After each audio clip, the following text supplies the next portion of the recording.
Recording in progress. I'm going to start here by reading an introduction or a bio for each of these people, and then they'll both come up and figure out how they want to do their tag team. All right. I'm going to start with Terry. Terry Barrett was born and raised in a very small town located in a valley nestled in the Cascade Mountains of Washington State. During those years, Terry worked in the auto shop his father owned. He raised beef cattle as part of a 4-H club and was an enthusiastic, if not particularly outstanding, high school athlete, and discovered the joys of math and science. After spending some time at a university and more time wandering the Southwest painting cars, Terry joined the Army. He managed to reach the rank of staff sergeant, had all expense-paid tours in Central America and Southeast Asia, and had more fun and excitement than you might expect, and was discharged after 3 years. He went on to finish his undergraduate training and obtained both a master's and a PhD in experimental psychology from the University of Colorado at Boulder. He spent the next 25 years as a professor at Murray State University in Kentucky, where he taught both graduate and undergraduate courses in research design, statistics, and cognitive science, along with running an active research lab. Terry has been a professor emeritus for 25 years, during which he has joyfully accompanied his lovely partner as she moved from one exciting professional opportunity to another. These retirement years have allowed him to dive deeply into a variety of activities of long-standing interest. These include reading novels, riding bicycles, making photographic art, raising orchids, and designing and building perennial flower gardens. I am so envious. 25 years doing all that fun stuff. Kimberly, she's the one that was working for all this, right? Kimberly Barrett. Dr. Kimberly Barrett was born and raised in Columbia, South Carolina. She has graduate degrees in clinical psychology and higher education from Murray State University. I think that's the common thread here is the Murray State University and Southern Illinois University in Carbondale. Dr. Barrett is an accomplished diversity professional with significant experience as a consultant and executive working to promote diversity, equity, inclusion, and belonging for businesses, educational institutions, and not-for-profit organizations. Her focus is strengthening relationships, capacity building, and fostering accountability. Her honors include, among others, being the recipient of the Diversity First Award from the National Diversity Council and the Unsung Hero Award from Celebrate Diversity Fox Cities. In her free time, she enjoys meditation, yoga, writing, trying new hobbies, entertaining in her home, and spending time with family and friends. She moved to Fond du Lac in 2024 with her spouse, Terry, and we are so pleased that they found us. So come on up and do your tag team.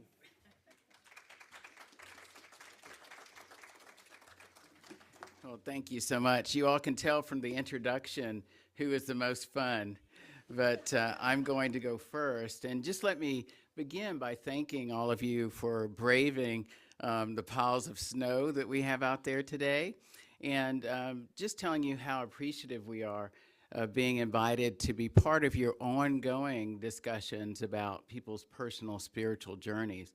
I hope that once we're done during the fellowship, it can become more of a dialogue, because I'm very interested in all of your personal journeys as well.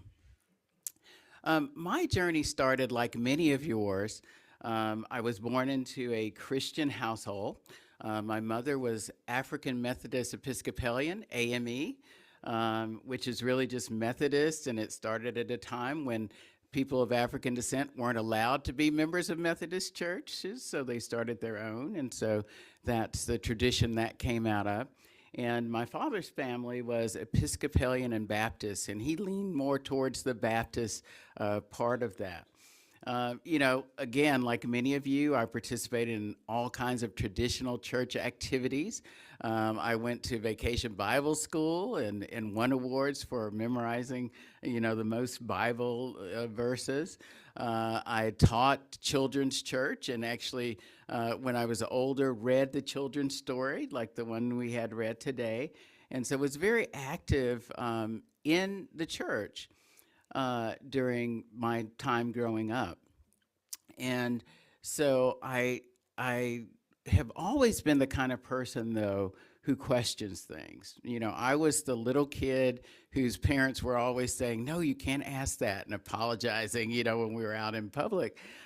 So questioning just came naturally to me. And so I began to question the tenets of Christianity very early. I mean, kindergarten, preschool, I began to think things like, why in the world would God dictate that folks who are very nice and who might live in some isolated area are going to go to hell if they don't accept his son? And so that was my first sort of questioning of that.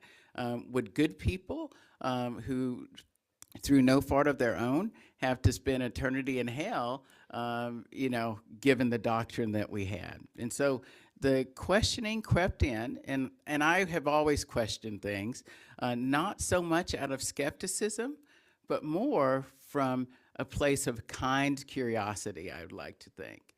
And so being a questioning person, early on I became very used to sort of the conflict that came with that. Hopefully productive conflict that would help me understand myself and the world better, but conflict nonetheless. And so I adopted sort of an attitude that's reflected in a quote by Bell Hooks that I'd like to share with you. She wrote, "We cannot despair when there's conflict. Our solidarity must be affirmed by a shared belief in a spirit of intellectual openness that celebrates diversity, welcomes dissent, and rejoices in collective dedication to the truth." And in my case, I think we're getting closer approximations to the truth. I don't know that any of us have the truth yet.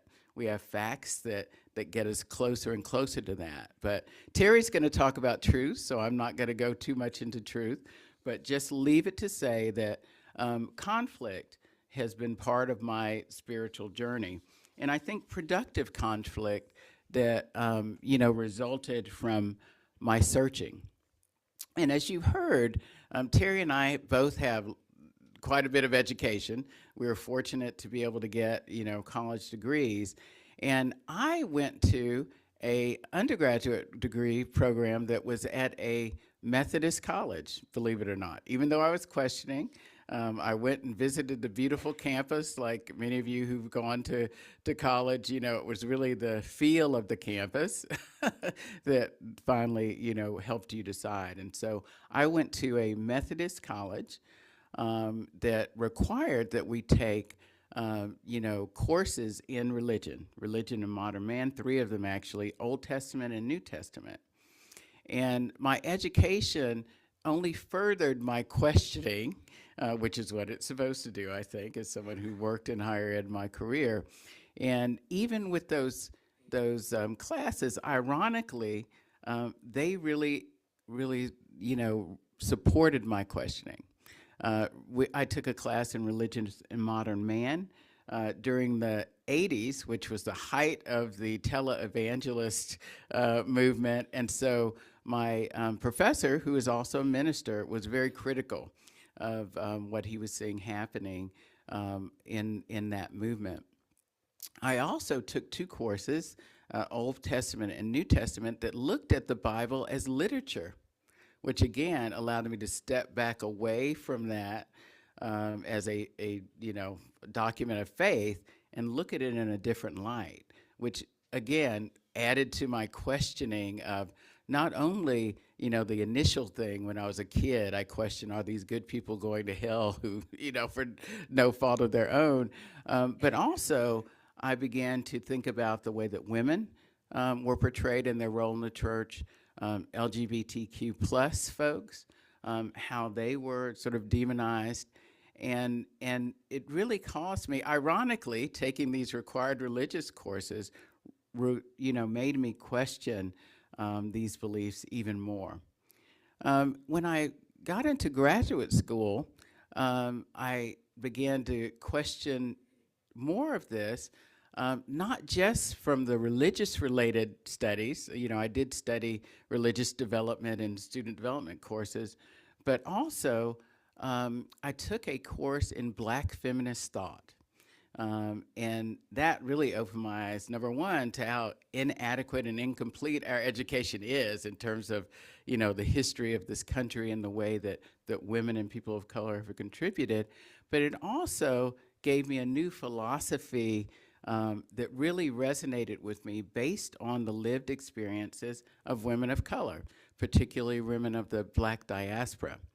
And the people who were in the forefront of this were the Combahee River Collective. I don't know if any of you have heard of this before, but they have a great quote that really sums up, the way I think about our work towards diversity, equity, inclusion in our country and in the world, actually, that I'd like to share with you. And it says, we reject pedestals, queenhood, and walking 10 paces behind. To be recognized as human, levelly human is enough. So we're not talking about being better than anybody else or, getting special treatment, just to be treated equally human and acknowledged for our own value and the contributions that we've made. And the underlying tenet of Black feminist thought is really the intersectionality, and you all have probably heard this word before, of our various identities. They found that it wasn't just being a person of color, it wasn't just being a woman, it wasn't being lesbian. Many of them were lesbians who lived in this collaborative, but it was all of them put together, all of these different types of identities, all of these different types of oppression that really worked together to create a unique perspective for them. And it really showed them how all of our lives are interconnected, particularly as it relates to issues of discrimination and oppression. So to me, it just really solidified this idea that we are all interconnected and none of us are free until all of us are free.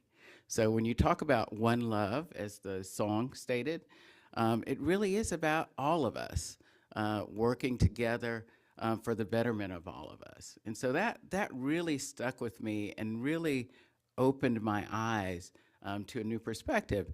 And when I talk about Black feminist thought, some people think it's just for women of African descent, but anybody can develop that consciousness with practice, with study. It's a new way of seeing the world. So I consider my husband over here a Black feminist. So, all of these things contributed to my questioning the Christian faith that I was brought up in, that was just given to me, that I was born into, that I was culturally part of. And although I began to sort of reject that faith, I did think that spiritual practice was really important to us. Having something beyond sort of the material, beyond these things that we sort of are engaged in sort of getting and doing, there had to be something related to just being, right? And so I began to search, being an academic, I began to research different types of faith traditions. And one that really stuck out to me was the Baha'i faith. And so I went to a few meetings. Wasn't quite right for me, but the fact that it was a faith that really honored all of the various religions, that it was inclusive and valued and respected the prophets from a variety of different faith traditions, really spoke to me. But that wasn't quite it. At that time that I was searching, though, I found something I wasn't really looking for, and that's my life partner, the love of my life. And he came from a very different faith tradition. And his family, in fact, he had a happy childhood, but they did not have any kind of religious practice in the home. And so, I got to know that he was an atheist.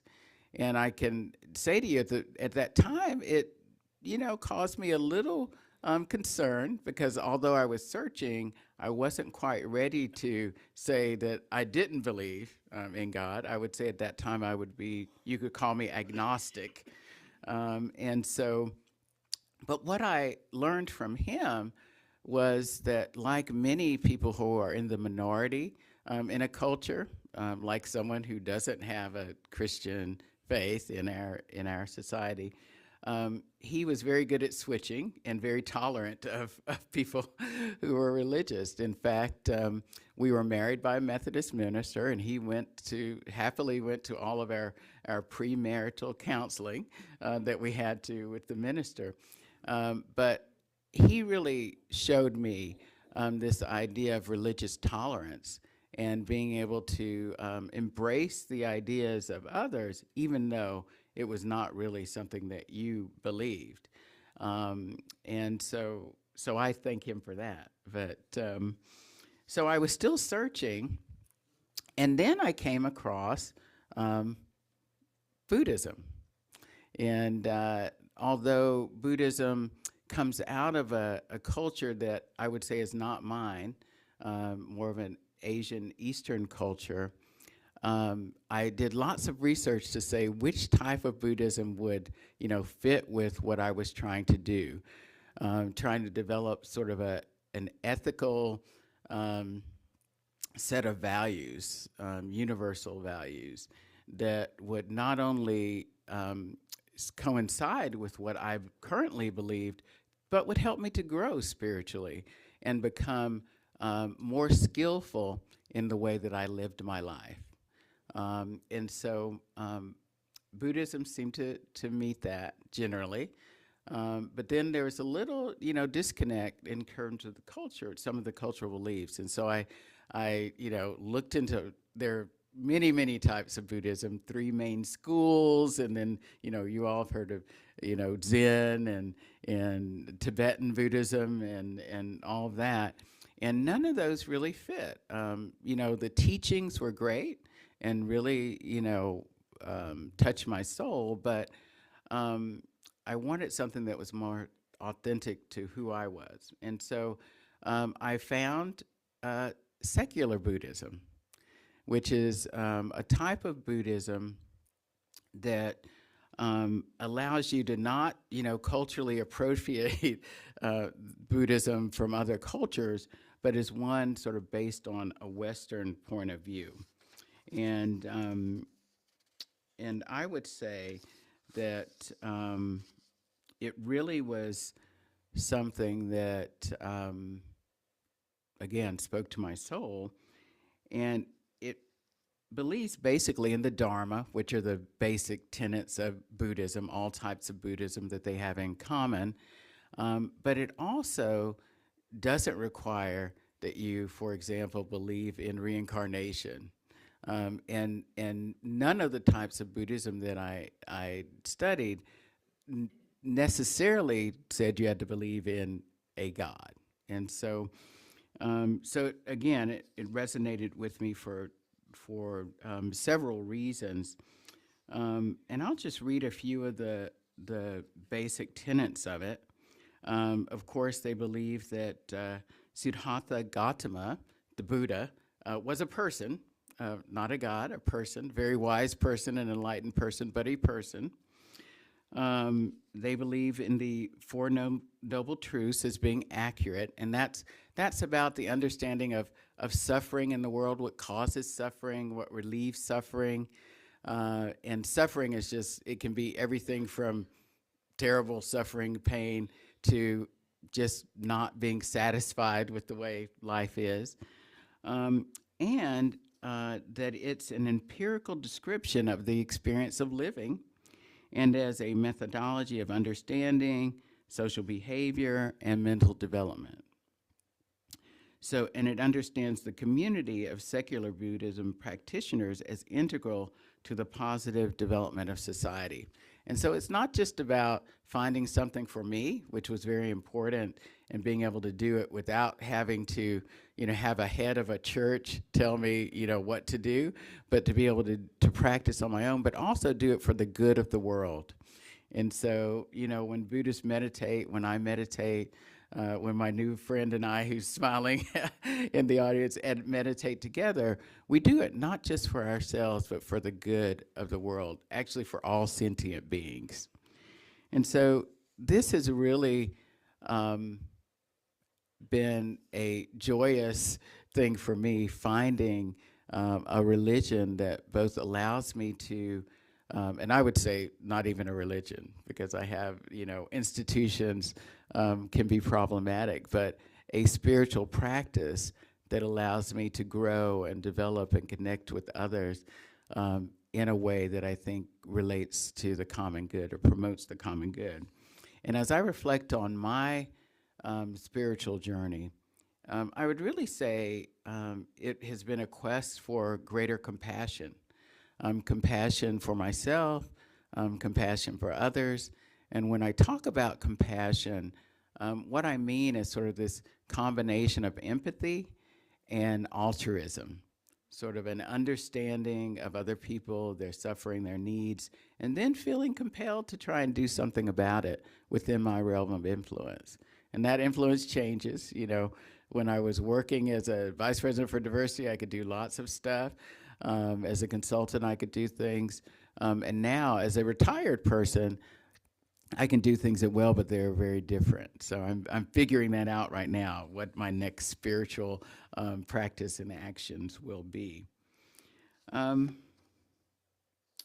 So I would just like to leave you and turn it over to Terry with a quote that has really been part of my life and has, I think, characterized my spiritual journey. And it's one by Herman Hesse that you all might have heard, and it's been with me for many, many years. And it says, "It is not our purpose to become each other. It is to recognize each other, to learn to see the other, and to honor them for who they are." So thank you. And at this time, I'd like to invite my husband, Terry, to come and talk a little bit about his journey.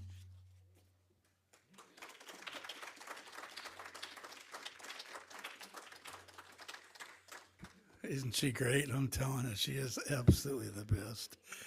How do you come up with something after what she's done for you? So here we go, guys. I'm sorry. All the good stuff's already been said, so you'll just have to put up with me for a couple minutes. So I've not been particularly interested in the idea of spirituality at all, or how notions of spirituality intersect in my life. Consequently, I really can't say much about my spiritual journey. Or if I did, it would largely just be a story I made up to try and convince you that I could think about stuff that I'd never really thought about. On the other hand, I have thought a lot about the idea of truth. So let me tell you a little bit about that. And let's see how truth and spirituality might, in the end, be related. We all have incorporated stories into our worldview that help us explain the nature of the world that we live in. The thing I've worried about is how we decide if those stories are true. I have come to believe that there are three general ways that have been put forward as the way of determining the truth of a story. One idea claims what is necessary in determining truth value is faith. The idea has never been one that I have really felt very comfortable with. A major problem for me is how can we decide the truth value of any of those competing stories? Faith? Faith in what? So let me call the second idea for determining truth the scientific method. Any story purporting to be true is required to be testable. When logical outcomes of a story are shown to be not consistent with observed facts, the story must be false. That is, the falsified story must be adjusted to account for these new facts that we've just discovered. This new adjusted story cannot be said to be true, but only better at explaining the facts compared to the old story. The general idea is that this process gradually and irrevocably leads closer and closer to fundamental statements of truth. And the scientific method has been extremely good, as you all know, at producing amazing advances in our knowledge systems. But the question I I've asked myself a lot in the last 40 years, I guess, is whether or not we are really closing in on some ultimate truths about the world using the scientific method as a guide. And I have come to the conclusion that it does not allow us to do that. All we can say about the stories we understand to be true today is that those stories have more utility than stories from the past once thought to be true. That is, they do a better job of explaining all the facts that we have now.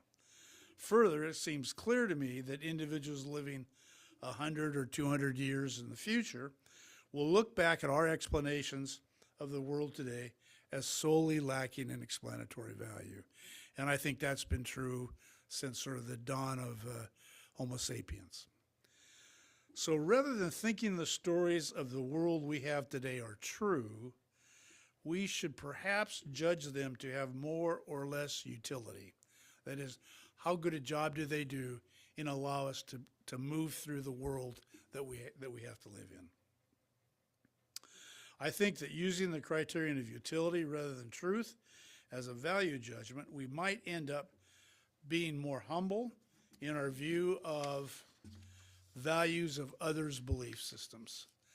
Perhaps we might think about the idea of multiple beliefs rather than multiple truths in our own open circle deliberations. Thank you.